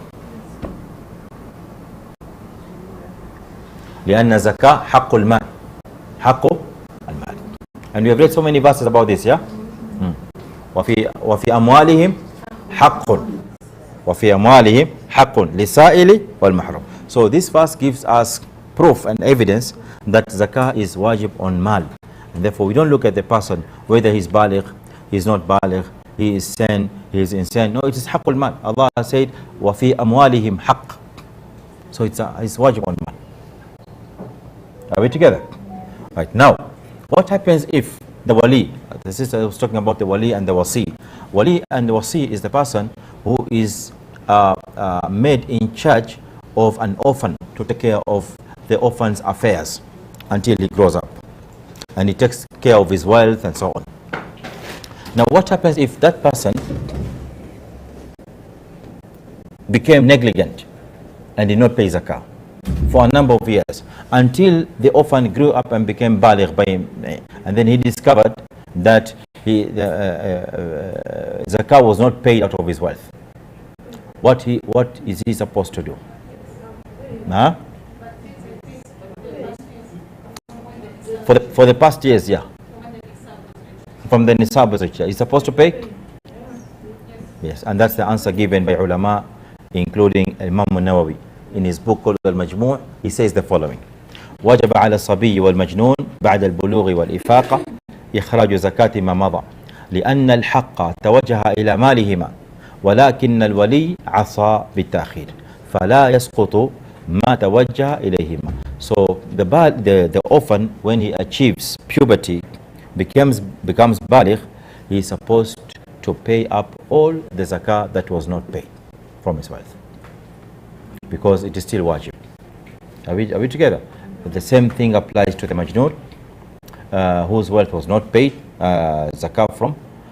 So therefore, if he becomes sin, he is supposed to make all the payment of zakah. So this marks the end of the first session, which I said is mostly based on theory. Alhamdulillah. So we have taken most of the foundational principles and concepts that guide us to understand zakah in detail, alhamdulillah. And as I've said, most, and not really all of them, because I was quite sure that we may not be able to cover everything. So alhamdulillah, what we've covered are mostly the most important ones that you need to know. So therefore, inshallah ta'ala, I will allow you to ask them a question or two. Thereafter, we'll break for salah, inshallah ta'ala, and we'll be back at exactly, I don't know, 2:15 maybe? At 2 or between 2 to 2:15. Let's start by that time so that we're able to cover the second session, inshallah ta'ala. And as I said earlier, for those who came late, I said this zakah is actually taken in through 3 sessions or 3 parts. So part number 1 is theoretical, like what we have covered, and then part number 2 is mostly practical. So almost all of what we have is now put into practical. We need to apply it through calculations. So we will be going through solving lots of examples and scenarios and cases, whereby zakah is supposed to be calculated. And then part number 3, which this is the part that I doubt we are able to reach, is the part that talks on contemporary issues. Contemporary issues in zakah. And here we talk about the issues that are very current and they are going with our time.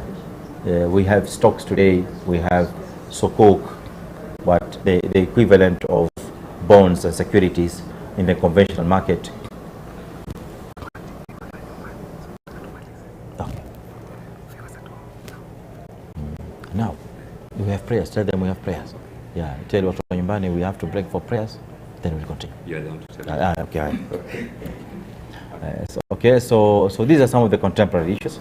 We have dividends, profits and dividends in companies. We have corporate zakah on companies. Lots of issues that are covered in our contemporary times.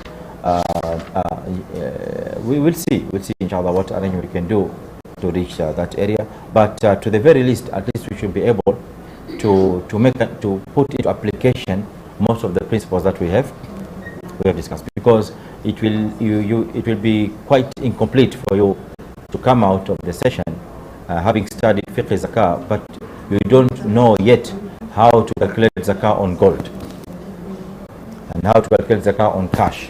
So you must have that knowledge practical, so that you can know, okay, if I want to calculate zakah on gold, these are the steps I'm supposed to take. If I'm making a calculation on zakah on business, this is the steps I'm supposed to take, and so on. Okay? Now, yeah. So back to the investment. For instance, you invested 10,000. That's your principal amount. Let's say you have a quarterly return on investment of whatever percentage it is. So at the end of it, when you're now at the return on investment, you used it every quarter. You get the money that goes into expenditure. So at the end of it, you still have your principal amount. So when you're calculating, are you calculating the principal for the ROI, return on investment, or are you just calculating on the principal amount? Because that's still there, still static. That's all your profit is gone. So it's not reached that level. The concept that we have in fiqh zakah is any money that is not there, it came in and went, it's gone. We don't count it in zakah. Even the principal itself, if it went, it's gone.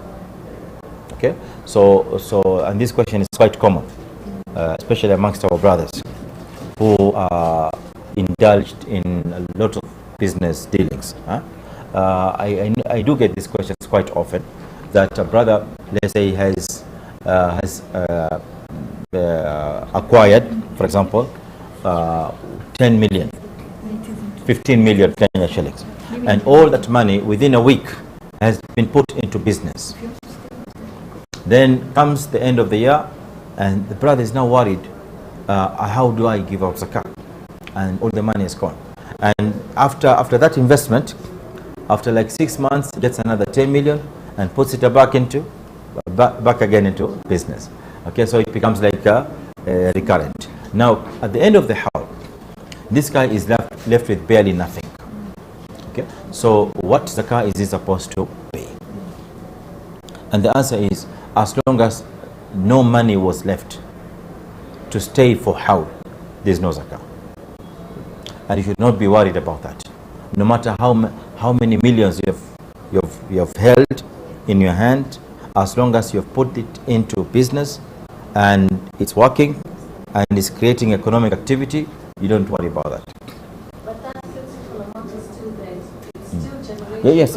Yeah, what I'm saying is the zakah now will be only on the principal if it achieves nisab. If it's below nisab, it's nothing. It's a good question. Yeah. I think up to our sister's question.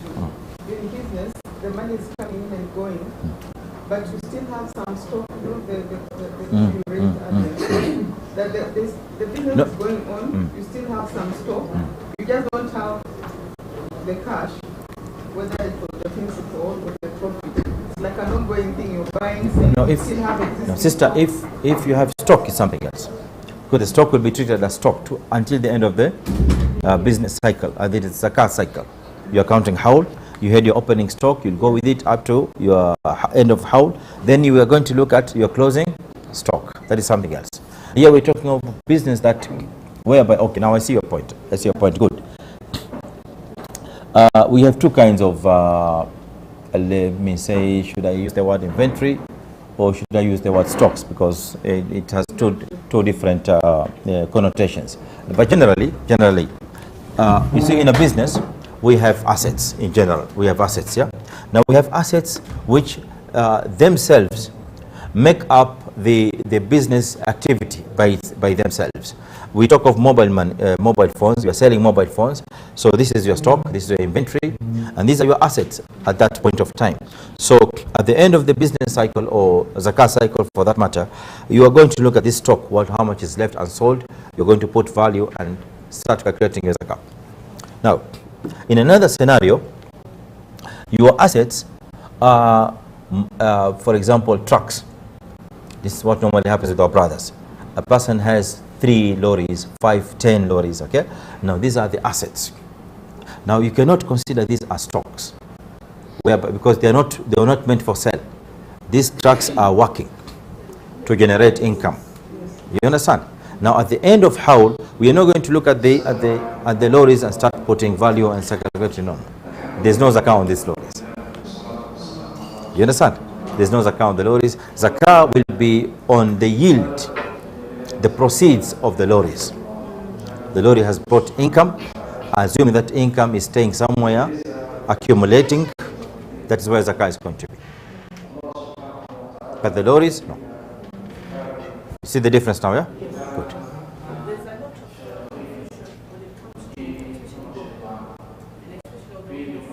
Gold. A full discussion on gold is afternoon session. Full. It's going to be purely on gold. Inshallah, you'll be left here with no confusion. All confusion will be washed away. Inshallah.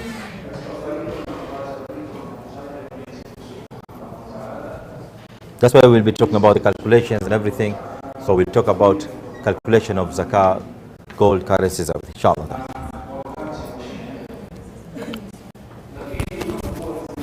Sallallahu wa sallam wa barak ala nabiyyina Muhammad wa ala alihi wa sahbihi ajma'in. So inshallah we will be breaking for salah to go, inshallah, and lunch, and then we'll be back for after session, inshallah ta'ala, at 2:15.